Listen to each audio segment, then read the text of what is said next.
Now, before we talk about pneumococcal vaccines, it's important to distinguish between pneumococcal disease and meningococcal disease. So when people talk about pneumococcal disease, in general, they are referring to pneumococcal pneumonia or pneumococcal meningitis, which are caused by the organism Streptococcus pneumoniae, which is a gram-positive coccus. Now, this organism Streptococcus pneumoniae does have an outer capsule that's composed of polysaccharides, and because there is variation in this polysaccharide, there are more than 100 serotypes that are known. So the vaccines that we have are targeted at different serotypes. In general, we have two types of pneumococcal vaccines. We have pneumococcal polysaccharide vaccines. So it's literally they have taken the polysaccharides and they have put it in there. So Pneumovax 23 has 23 different serotypes in there. We also have pneumococcal conjugate vaccine. These are vaccines that are conjugated to a protein to improve immunogenicity. And there are currently 4 of them on the market. So PCV13, which targets 13 serotypes, PCV15, PCV20, and PCV21. Now, in contrast, we have meningococcal disease, which essentially means meningococcal meningitis. And this is due to organism Neisseria meningitidis, which is a gram-negative coccus, so it's very different than Streptococcus pneumoniae. And similarly, it has different, because it has a capsule, there are different serogroups. There are 12 serogroups that are known. Worldwide, serogroups A, B, C, W, X, and Y cause invasive disease, whereas in the US is more likely to be serogroup B, C, and Y. And there are different vaccines on the market. So, for example, there are the ones that target serogroup A, C, W, Y. There are some vaccines that target only serogroup B. And more recently, we have vaccine that targets all 5 of these that are most commonly causing disease, including Pembrea and Penmenvy. So if somebody wanted to prevent the risk or reduce the risk of developing meningitis, essentially because there are 2 organisms that cause meningitis, they need vaccination against Streptococcus pneumoniae, so pneumococcal vaccine, as well as vaccines against Neisseria meningitidis, so meningococcal disease. Now, when we give pneumococcal vaccine to people, so for sure, we are trying to prevent pneumonia, but more importantly, it is also reducing the risk of developing meningitis. So that's something important to keep in mind. In fact, when Streptococcus pneumoniae causes invasive disease, typically pneumonia, which can be non-bacteremic for the most part, but some of these can be bacteremic pneumonia. So, when you have bacteremia, it can make it throughout the body, and when it makes it to the brain, you will have meningitis. So these are relatively less common, but certainly more fatal. Now, as of this recording, there are 5 pneumococcal vaccines available on the market. The first one is the Pneumovax 23. So this is targeting 23 different serotypes, and it is approved for age 2 years and older. These are essentially all of them 0.5 ml intramuscular injections, but Pneumovax can also be administered subcutaneously, and they all need to be stored in a fridge. So refrigeration is required, but not freezing. Prevnar 13 targets 13 of these serotypes. Then we have Vaxneuvance, which is PCV15, Prevnar 20, which is PCV20, and Capvaxive, which is a PCV20. Now, with the exception of PCV21, they're all approved for adults and children. And the PCVs, which are pneumococcal conjugate vaccines, differ from PPSV, which is polysaccharide vaccine. They're essentially conjugated to CRM197 carrier protein. So all 4 of the PCVs are, that's how they are conjugated, and that improves immunogenicity, which I'll explain in a minute. But also another thing to keep in mind that PCV13, 15, and 20 also have aluminum in them as an adjuvant to further enhance immunogenicity. The latest one that has come to the market, PCV21, does not have this adjuvant. So that's something to keep in mind, and I'll mention that shortly. Now let's take a look at which serotypes they cover. So you can see that PPSV23, which is the oldest one, covers 23 different serotypes. And again, keep in mind that there are over 100 different serotypes. So essentially, we're trying to target the ones that are more likely to cause disease. Now, PCV7, which is no longer on the market, targeted seven of these that are also included in PPSV23. In general, the response from PPSV23 is not great. That's why we are trying to have different PCVs, and it's more difficult to create PCVs because they're conjugated to protein, and proteins are much larger molecules, so they're more difficult to include as many serotypes as possible in a single shot. So over years, we have seen the evolution of these PCV vaccine. So PCV13, which is still on the market, covers 13 of these. PCV15 added 2 more to PCV13, and then PCV20 added even more to PCV15. Now, one thing that's interesting, the latest one, which is PCV21, is not necessarily adding to the previous one. So it has it actually excluded some of the ones that they think are no longer causing disease because of years of vaccination and herd immunity. But they have introduced a bunch of new ones that are causing disease in adults specifically. So the previous ones were specifically targeted at children, whereas PCV21 is more designed for adults. And here's what I mean. So when you see in this, we're looking at different age groups. So we're looking at what percentage of invasive pneumococcal disease is due to specific serotypes. And the blue is what's included in PCV20 but not in PCV21, whereas the gray is included, is common in both PCV20 and PCV21, and then orange is included in PCV21 new and is not in PCV20. So when you look at this, for example, in adults, you can see that somewhere between 54 to 62% of invasive pneumococcal disease were due to serotypes that were included in PCV20. But when you look at PCV21, that actually improves it. So somewhere between 77 to 85% of invasive pneumococcal disease cases in adults are actually covered by PCV21. So that's why PCV21 was designed to improve essentially prevention of pneumococcal disease in adults specifically. Now let's take a look at some of these vaccines. So PPSV23, which is the oldest one on the market, came to the market in 1983. Because it's pneumococcal vaccine, it does not depend on T cells, and because infants or toddlers under the age of 2 have not matured their immune system, you're essentially not going to have immunogenicity in age under 2 years. So PPSV23, for that reason, because it does not activate the T cells, it is not used for under age 2. Now this does cover 23 valents, and essentially the studies have never shown that it can actually reduce the risk of pneumonia, but certainly it can prevent invasive pneumococcal infection, specifically meningitis. So there is certainly value in administering it to people.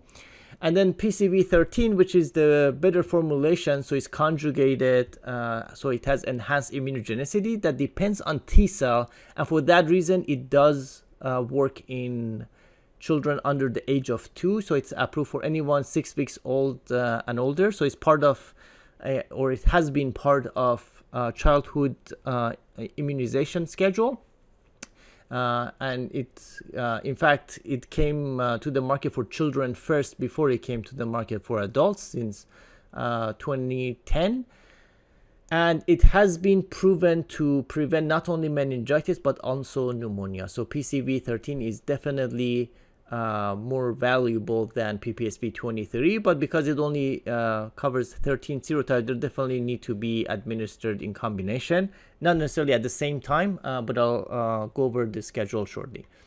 Now, the new pneumococcal vaccines, so PCV15, 20, and 21, have come to the market in the past few years. So since in 2021, we saw that PCV15 and 20 came to the market for adults first, followed by approval for children. And PCV21 currently is only approved for adults.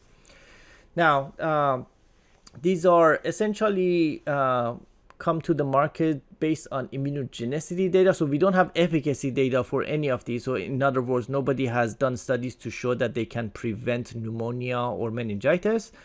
What they have done is to show that they can trigger the immune system to have antibody response against these serotypes that are included. So PCV15, 20, and 21, they all have shown that they can have robust immune response. Now let's take a look at guideline recommendation from CDC's ACIP for adults. So there are 4 different groups of people that we can take a look at, and for each of these groups we can also look at age cutoffs. So in general, there are recommendations for people aged 50 years or older, and of course from age 19 to 49. And then these are for people who are pneumococcal vaccine naive or unknown status. So in other words, for people who have received their full pneumococcal vaccination during their childhood immunization, these recommendations do not apply to those people. And for many of these people, when they were children, essentially for most of these people, pneumococcal vaccine for childhood immunization did not exist. So large majority of older people will most likely be pneumococcal vaccine naive. So the first group is healthy people, and this is essentially people with no other risk factors. So essentially, since these people do not have risk factors until they are 50 years old, there is no recommendation for receiving pneumococcal vaccine. And then once they turn 50, it is recommended to receive 1 dose of a PCV vaccine. So that could be either 1 dose of PCV15 or 1 dose of PCV20 or 1 dose of PCV21. And then for PPSV23, it is recommended to receive 1 dose of PPSV23 if the patient had received PCV15. In other words, if the patient had received PCV20 or 21, there is no need to also get PPSV23. Now let's take a look at the timing of these vaccines. So essentially, if people need to get these, it is, if it's PCV20 or 21, it's just a single vaccine. So there is no PPSV23 to follow. So that one is straightforward. However, if the patient is to receive PCV15, it is recommended to get the PCV vaccine first, because the PCV vaccine is the most effective. And then at least a year later, they can get the PPSV23. So PPSV23 is less effective, less immunogenic, but it will add extra coverage for those extra serotypes that are not included in PCV15. It is important to keep in mind that PCV and PPSV23 should not be co-administered in the same visit. So there has to be, some time between the 2 doses. So they should not be given at the same time. Now, if for some reason somebody had already received PPSV23 and now they're coming to you and then you realize that they have not received their PCV, it is important to give them one of the PCVs. And at this point, you can do PCV20 or 21 as well. But again, it has to be at least 1 year apart. Now, vaccine doses do not need to be repeated if given before age 50 years. In other words, if somebody had received PCV20, let's say at age 45, once they turn 50, they do not need to be repeated. When PCV15 is used in those with history of PPSV23, it need not be followed by another dose of PPSV23. So again, so if that PPSV23 was given, let's say at age 45, once they get their PCV15 at age 50, there is no need to, chase it with another PPSV23. Now let's take a look at the second group of people. So this is the immunocompetent people who have some risk factors for pneumococcal disease. And those risk factors include alcoholism. And alcoholism, per CDC's definition for female, is having 4 or more drinks on an occasion in the past 30 days. And a drinking occasion is considered to be approximately 2 hours. So, if there is a party and within the 2 hours, there were 4 drinks consumed, that would be considered. And for males, the same definition, but it's 5 or more drinks on an occasion. Next is chronic heart disease. And this is things like coronary heart disease or heart failure, but not hypertension. Chronic liver disease, such as cirrhosis. Chronic lung disease, such as COPD, cigarette smoking, and diabetes mellitus.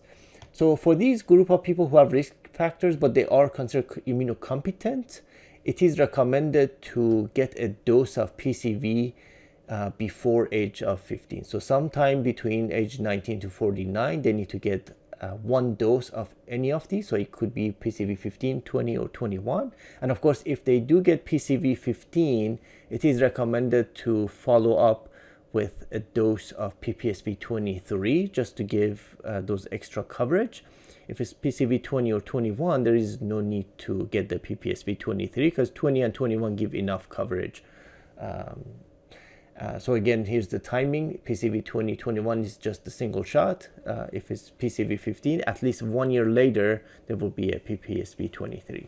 Now, for this group of patients, once they got their complete immunization of pneumococcal vaccines before age 50, when they turn 50, they don't really need to get vaccines. However, if they had not previously received the vaccine, once they turn 50, they should get their PCV vaccine. And of course, if that PCV happened to be a PCV15, they also need to chase it with the PPSV23. Otherwise, if somebody has completed these vaccines prior to age 50, neither PPSV or any PCV is needed after age 50. For the third group, which is immunocompetent persons but with a super extra high risk, so these are patients with CSF leak and cochlear implants. So these are very high risk of getting pneumococcal meningitis. And the fourth group is immunocompromising conditions such as asplenia, cancer, chronic renal disease, HIV infection, immunodeficiency, sickle cell disease, and solid organ transplant. So for these last 2 groups, the recommendations are still the same. So prior to age 50, they do need to get a complete series of PCV followed by a PPSV23. And then once they turn 50, they don't really need to get anything unless they have not previously received one, then they complete. The only thing different for group 3 and 4 is that if they do get PCV15 and they need to chase it with the PPSV23, the time between the 2 can be shortened to 8 weeks just because these are super high risk patients. So you want to accelerate their full protection. So therefore, it is recommended to, instead of waiting 1 year after PCV15 to give the PPSV23, to do so within 8 weeks. And of course, if for some reason the patient had already received PPSV23, it will be 1 year later that they will get any of the PCV vaccines that are available on the market. Now, one last thing that's recommended in the guidelines is that in certain populations in which more than 30% of pneumococcal disease is due to serotype 4, pneumococcal vaccine that includes serotype 4 are expected to provide broader serotype coverage against locally circulating strains than does PCV21. So remember that PCV21 does not include serotype 4, whereas the rest of these vaccines include serotype 4.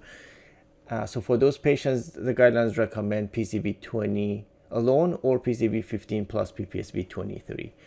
Now, which areas are at this increased risk of serotype 4? So this is essentially in Alaska, Colorado, Navajo Nation. So Navajo Nation, I have provided a map here that there are certain areas that span over Arizona, New Mexico, and Utah. And of course, other areas include New Mexico and Oregon. So if the patient resides in these areas, they are at increased risk of serotype 4 pneumococcal disease. So for these patients, it is recommended to use a vaccine that covers serotype 4.